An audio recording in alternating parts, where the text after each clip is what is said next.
an bhfuil sé so séir. Á tá ag fanna anar bhís go bhí an ná.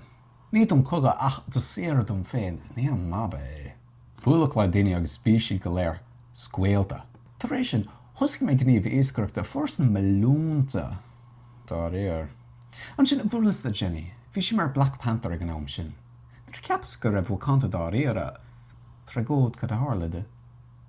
Bhualas le cúpla óanta le mar duine fásta. Cuir daoine gachanáil de maslachar hí, ach, bhúta riomh le duine agus nó féad leat iad a buintas de agna. Well, sinna bhí Jenny. Bhí mé an rá le.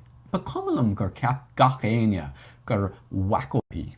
Domsa bhí míad fóstan ar páisióga sin. Ag ré ón Jeep Wrangler a hág ar an chuilamadan de saharn. Ba cumlam nar ceap sí film seán slí céine, nó gur cumad sí mé las muist san fór agus báiste go síla fear ag an eile sa chóir. Tá rud ag an spríú ann nar a thugann tú do críige duine eile, tá píon ann ach tá áthas ann freisin. Petrarch. Ceart? Tá tú ag déanamh cursiús ar grá Petrarch. Réit agus Saor. Léis Germany staine agus dar sílam go bhfuil páiste ché. Pronsipa anam dó. Sin manam. Doras le níor hit an don clasan a ríis. Dóg sé níos móna sin chun achar a déanamh vatan, chur sí ílach an paternity test a dhéanamh, agus ba ála go raibh an garlach sin má fásta. Cailleach an éadí agus in is táim ag tuairtear don fásta.